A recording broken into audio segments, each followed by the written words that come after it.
Poison Study by Maria V. Snyder. Audiobook by Cinna. Chapter 17. Standing next to the two oversized soldiers, I felt like a plum, wedged between a couple of cantaloupes. Misgivings crept into my mind. The notion that I could defend myself against someone of Ari's build seemed ridiculous. If he wanted, he could pick me up and throw me over his shoulder, and there was nothing I could do about it. Okay, first, we'll start with some self-defense. Ari explained. No weapons until the basic moves are instinctive. You're better off fighting hand-to-hand than wielding a weapon you don't know how to use. A skilled opponent would simply disarm you. Then your troubles would be doubled. Not only would you be under attack, but you'd have to counter your own weapon. Ari leaned his practice sword next to Janco's, scanning the training yard. Most of the soldiers were gone, but small clumps of men still worked. What are your strengths? Ari asked. Strengths? What are you good at? Janco, sensing my confusion, prompted. Are you a fast runner? That's a handy skill. Oh. I finally understood. I'm flexible. I used to be an acrobat. Perfect. Coordination and agility are excellent skills. And? Ari grabbed me around the waist. He threw me high into the air. My limbs flailed a moment before instinct kicked in. Still in mid-air, I tucked my chin, arms and legs close to my body, executed a somersault to align myself, and landed on my feet, wobbling to regain my balance. Outraged, I turned on Ari. Before I could demand an explanation, he said, Another advantage of having acrobatic training is the ability to stay on your feet. That maneuver of yours could mean the difference between life and death. Right, Janco? Janco rubbed the vacant spot where the lower half of his right ear used to be. It helps. You know who else would make a great fighter? Ari's shoulders sagged, as if he knew what Janco was going to say next, and resigned himself to it. Intrigued, I asked, Who? A dancer. With the proper training, the fire dancers at the festival could take on anyone. With a blazing staff spinning around, I wouldn't go against one with any weapon. Except a pail of water. Ari countered. He and Janco then launched into an intense argument, debating the technical aspects of a fight against a fiery staff wielded by an enraged dancer. Although fascinated by the discussion, I had to interrupt them. My time was limited. The commander's dinner would soon be served. With only occasional sarcastic comments about fire dancers, Ari and Janco spent the remainder of my first lesson teaching me to block punches, then kicks, until my forearms were numb. Ari halted the exercise when another soldier approached. His and Janco's relaxed postures tightened. They shifted to defensive stances as Nix, the guard from Captain Parfit's unit, came closer. The skin on Nix's bald head was sunburned, and his thin fringe of black hair lay damply on his forehead. An overpowering stench of body odor preceded him, gagging me. His lean muscles reminded me of a slender coil of rope, dangerous when pulled tight. What the hell do you think you're doing? Nix demanded. What the hell do you think you're doing, sir? Janco corrected him. We outrank you, and I think a salute would be a nice touch. Nix sneered. You'll lose your promotion when your boss finds out you're associating with a criminal. Whose brainless idea was it to make her into a more effective killer? When another dead body shows up, you'll be accomplices. Janco took a menacing step toward Nix, but Ari's meaty hand on his shoulder stopped him. With undertones of a threat laced into his voice, Ari said, What we do now with our free time is none of your business. Now why don't you shuttle off to Parfait? I saw him heading towards the latrines. He'll need you to wipe his ass soon. It's the one skill you're most suited for. Nix was outnumbered, but he couldn't resist a parting shot. She has a history of killing her benefactor. I'd watch my necks if I were you. Ari's and Janco's eyes stayed on Nix's back until he left the yard. Then they turned to me. That's a good start, Ari said, ending the lesson. See you tomorrow at dawn. What about Nix? I asked. No problem. We can take care of him. Ari shrugged it off, confident in his ability to deal with Nyx. I envied Ari's self-assurance and physical power. I didn't think I could handle Nyx, and I wondered if there was another reason, besides killing Rayad, that made Nyx hate me. I taste the commander's breakfast at dawn, I said. Then right after. What for? I asked. The soldiers run laps around the compound to keep in shape. Join them. Do at least 5 circuits, more if you're able. We'll increase the amount until you've caught up to us. How many laps do you run? 50. I gulped. As I returned to the castle, I thought of the work and time I would need to devote to training. Learning self-defense would require the same commitment I had applied to my acrobatics. I couldn't go halfway. It had seemed like a good idea at the time. I had been giddy with fairy tale visions of easily fighting off Brazel's guards, but the more I thought about it, the more I realized this wasn't something to do on a whim. I wondered if I would be better off spending my time learning about poisons and magic. In the end, all the physical training in the world wouldn't save me from Iris's magical powers. My feet dragged on the ground, and my body felt as if it were pulling a wagon full of stones. Why couldn't I just go for it? Why was I constantly considering each option, searching both sides of an argument for gaps in the logic? Like somersaulting on the trampoline, plenty of ups and downs, but no forward motion. I longed for the days when a wrong decision wouldn't cost me my life. By the time I reached the commander's office, I had concluded that I had other enemies besides the magician, and being able to defend myself might save my life someday. Knowledge, whatever the form, could be as effective as a weapon. Soon after I arrived, one of the tutors bustled into the office, dragging a young girl with him. At age 12, every child was assigned a profession based on their capabilities, and then they were sent to the appropriate tutor for 4 years to learn. The tutor's red uniform had black diamonds stitched on the collar, making it the direct opposite of an advisor's black uniform. The girl wore the simple red jumper of a student. Her brown eyes were shiny with unshed tears. Her facial expressions alternated between terror and defiance as she battled to compose herself. I guessed she was about 15 years old. "What's the problem, Beevan?" the commander asked, annoyance tainting his voice. This disobedient child is a constant disruption to my class. "In what way?"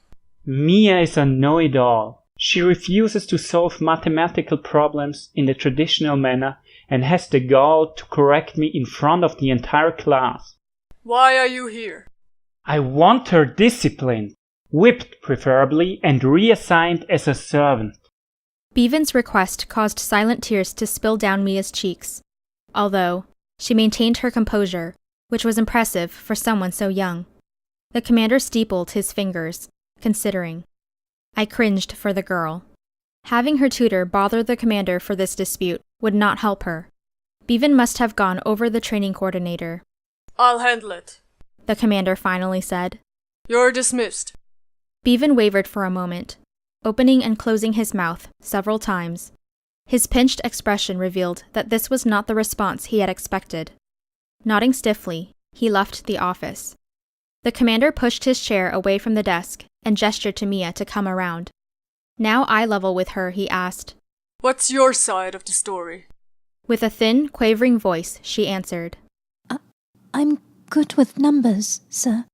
She hesitated, as if expecting to be corrected for making a bold statement. But when none came, she continued. I was bored solving mathematical problems Tutor Beevan's way, so I invented new and faster ways. He's not good with numbers, sir. Again she stopped, flinching as though she was anticipating a blow. I made the mistake of pointing out his errors. I'm sorry, sir. Please don't whip me, sir. I'll never do it again, sir. I'll follow Tutor Beevan's every command. Tears flowed down her bright pink cheeks. "No, you won't," the commander replied. Terror gripped the girl's face. "Relax, child. Yelena?" Startled, I spilled some of his tea. I had been holding his tray. Yes, sir. "Fetch Advisor Watts." Yes, sir. I put the tray on the desk and hurried through the door. I had met Watts once. He was the commander's accountant, who had given me the money I had earned playing fugitive. He was working at his desk, but immediately followed me back to the office. Watts, do you still need an assistant? The commander asked. Yes, sir. Watts replied. Mia, you have 1 day to prove yourself. If you don't dazzle Advisor Watts with your mathematical skills, then you'll have to return to Beevan's class. If you do, then you can have the job. Agreed? Yes, sir. Thank you, sir. Mia's pretty face was radiant as she trailed behind Watts. I marveled at the commander. Being compassionate, hearing Mia's side of the story, and giving her a chance were the exact opposite of how I imagined the encounter would play out. Why would a man with such power take the time to go that extra step? He risked upsetting Beevan and the coordinator. Why would he bother to encourage a student? His stack of reports reclaimed the commander's attention, so I slipped out the door, heading toward the library to continue my research. After a while, the sun began to set. I picked out a promising botany book to take with me, as I was reluctant to have a lantern light betray my presence in the library. The candlelight cast a dismal glow in the corridors. I watched my shadow glide along the walls as I headed for Valek's suite, wondering if I should move back to my old room in the servants' wing. Now that Brazel was gone, there was no logical reason for me to remain with Valek, but the thought of living in that small room, where I wouldn't have anyone to argue with or to discuss poisoning methods with, left a hollow feeling inside me. That same empty pang I'd been having on and off these last 4 days. Only the cold darkness greeted me when I entered Valek's suite. My disappointment surprised me, and I realized I had been missing him. I shook my head at the foreign concept. Me? Miss Valek? No. I couldn't allow myself to think that way. Instead, I focused on my survival. If I wanted to discover an antidote to butterfly's dust, paging through books on counteracting poisons while sitting in Valek's living room wouldn't be the smartest idea. Of course, the decision might not be mine to make. Once Valek found out Brazel had gone, he'd probably order me to move back anyway. After I had lit the lanterns in Valek's suite, I relaxed on the couch with the botany book. Biology had never been a favorite subject of mine, and I soon found my mind wandering. My weak efforts to remain focused were lost to my daydreams. A muffled slam brought my attention back to the present. It sounded like a book hitting the floor. I glanced down, but my volume remained in my lap, opened to a particularly boring passage about fruit trees. I scanned the living room to see if one of Valek's untidy piles of books had fallen over. Sighing at his mess, I couldn't tell if something had toppled or not. A frightening thought crept into my mind. Maybe the noise had come from upstairs. Maybe it hadn't been a book, but a person. Someone sneaking in to wait until I fell asleep, to kill me. Unable to sit still, I grabbed a lantern and dashed into my room. My backpack rested on the bureau. Rand hadn't asked for his knife yet, so I hadn't returned it. Pulling the blade from my pack, Ari's words about misusing a weapon flew through my mind. It was probably foolish to take the knife, but I felt more confident with it in my hand. Armed, I returned to the living room and considered my next move. Sleep would be impossible tonight, until I investigated the upstairs rooms. Blackness from above pressed down on my meager light as I ascended the staircase.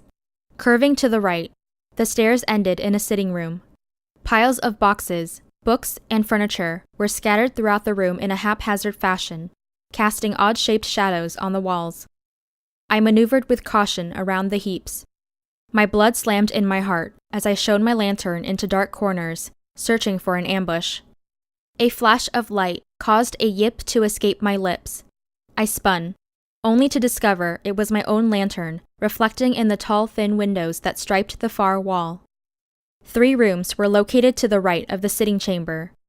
A quick, heart-pumping check of the box-filled rooms revealed they were empty of ambushers, and identical to the 3 off the downstairs living area. To the left of the upstairs sitting area was a long hallway. Doorways lined the right side of the corridor, opposite a smooth stone wall. The hall ended in a set of locked double wooden doors. Carved into the ebony wood was an elaborate hunting scene. By the thin coating of white powder on the floor beneath the doors, I guessed this was the entrance to Valek's bedroom. The powder would show footprints, alerting Valek to an intruder. I breathed easier, seeing the powder undisturbed. As I systematically checked the remaining rooms along the corridor, the growing realization that Valek was a true pack rat struck me. I had always imagined assassins as creatures of the dark, traveling light, and never staying in one place for too long. Valek's suite resembled the house of an old married couple who had filled their rooms with all the things they had collected over the years. Distracted by these thoughts, I opened the last doorway. It took me some time to properly register what I saw. Compared to the others, the room was barren. One long table lined the back wall, centered under a large, teardrop-shaped window. Gray rocks, streaked with white, the same stones I had been tripping over in Valek's living room and office for the past month and a half, were arranged by size on the floor. A thick layer of dust scrunched under my boots when I walked into the room. On the table, carving chisels, metal sanding files, and a grinding wheel occupied the only dust-free spots. Small statues in various stages of creation were interspersed among the tools. To my delight, I realized that the gray rocks, when carved and polished, metamorphosed into a beautiful, lustrous black, and the white streaks transformed into brilliant silver. Setting the lantern on the table, I picked up a finished butterfly with silver spots sparkling from its wings. It fit into the palm of my hand. The detail was so exquisite that it appeared the butterfly might beat its wings and lift into the air at any moment. I admired the other statues. The same devoted care had been applied to each. Lifelike animals, insects, and flowers lined the table. Apparently, nature provided the artist's favorite subjects. Stunned, I realized Valek must be the artist. Here was a side of Valek I never imagined existed. I felt as though I had intruded upon his most personal secret, as if I had uncovered a wife and children living up here in happy seclusion, complete with the family dog. I had noticed the figurines on Valek's desk, and, at least once a day, I glanced at the snowcat in the commander's office, attempting to understand why he had selected that particular statue for display. I now understood its significance. Valek had carved it for the commander. The shuffle of feet made me whirl around. A black shape rushed me. My knife was yanked from my grasp and pressed against my neck. Fear clenched my throat tight, suffocating me. The familiar feeling triggered a sudden flashback of soldiers disarming and dragging me off Rayad's dead body. But Valek's face showed mirth instead of wrath. Snooping? Valek asked, stepping back. With effort, I banished my fear and remembered to start breathing again. I heard a noise. I came to Investigate. Valek finished my sentence. Searching for an intruder is different from examining statues. He pointed with a knife to the butterfly clutched in my hand. You were snooping. Yes. Good. Curiosity is a commendable trait. I wonder when you would explore up here. Find anything interesting? I held up the butterfly. It's beautiful. He shrugged. Carving focuses my mind. I placed the statue on the table, my hand lingering over it. I would have enjoyed studying the butterfly in the sunlight. Grabbing the lantern, I followed Valek from the room. I really did hear a noise, I said. I know. I knock a book over to see what you will do. I didn't expect a knife, though. Is it the one missing from the kitchen? Did Rand report it? I felt betrayed. Why hadn't he just asked for it back? No, it just makes sense to keep track of large kitchen knives, so when one goes missing you're not surprised when someone attacks you with it. Valek handed the knife back. You should return it. Knives won't help you against the caliber of people after you. Valek and I descended the stairs. I lifted the botany book from the couch. What does the commander think of the pots? Valek asked. He thinks they're from Cydia. He returned them to me so I could discover what they are. I've been doing research in the library. I showed Valek the book. He took it from me and flipped through the pages. Find anything? Not yet. Your actions as our fugitive must have impressed the commander. Normally he would have assigned this sort of thing to one of his science advisors. Valek's words made me uncomfortable. I wasn't convinced that I could discover the origin of the pods and beans. The idea of failing the commander made me queasy. I changed the subject. Where did the caravan go? Valek paused, undecided. Finally, he said, Brazel's new factory. If Valek had been surprised by his discovery, it didn't show on his face. It occurred to me that despite all the discussion about Brazel's permit, I didn't know what he was planning to make. What's the product? It's supposed to be a feed meal. Valek handed the book back to me. And I don't know why he would need those pods and beans. Maybe they're a secret ingredient. Maybe they're added to the feed to enhance the cow's milk supply. Then every farmer would buy Brazel's feed instead of growing his own. Or something along that line. Or maybe not. I'm not an expert. Valek pulled at his hair. I'll have to study his permit to see what I'm missing. Either way, I assigned some of my corps to stake out the route and infiltrate the factory. At this point, I need more information. Brazel left the castle this afternoon. I passed his retinue on my way back. Good. One less thing to worry about. Valek crossed to his desk and began sorting through his papers. I watched his back for a while, waiting. He didn't mention my moving out. I finally worked up the nerve to ask, should I return to my old room now that Brazel's gone? I berated myself for my choice of words. I should have been firmer, but it was too late. Valek stopped. I held my breath. No, you're still in danger. The magician hasn't been dealt with yet. His pen resumed its course over the paper. Strong relief flushed through my body like a hot wave, alarming me. Why did I want to stay with him? Remaining was dangerous, illogical, and by every argument I could muster, the worst situation for me. The book on magic was still hidden in my backpack, which went with me everywhere because I feared Valek would pull one of his stunts and surprise me. Damn it, I thought, angry at myself, as if I didn't have enough to worry about. I shouldn't miss Valek. I should try harder to escape. I shouldn't figure out the bean puzzle. I should sabotage it. I shouldn't admire and respect him. I should vilify him. Shouldn't, should. So easy to say, but so hard to believe. Exactly how do you deal with a magician? I asked. He turned around in his seat and looked at me. I've told you before. But their powers have no effect on me. When I get close, I can feel their power pressing and vibrating on my skin, and moving toward them is like walking through thick syrup. It takes effort, but I always win in the end. Always. How close? Valek had been in the castle both times I had unknowingly used magic. Did Valek suspect? I have to be in the same room, Valek said. Relief washed through me. He didn't know. At least, not yet. Why didn't you kill the southern magician at the festival? I asked. Yelena, I'm not invincible. Fighting 4 men while she threw every ounce of her power at me was exhausting. Chasing her down would have been a fruitless endeavor. I thought about what he said. Is being resistant to magic a form of magic? I asked. No. Valek's face hardened. What about the knife? I pointed to the long blade hanging on the wall. The crimson blood gleamed in the lantern light. In the 3 weeks I'd lived in Valek's suite, it hadn't dried. Valek laughed.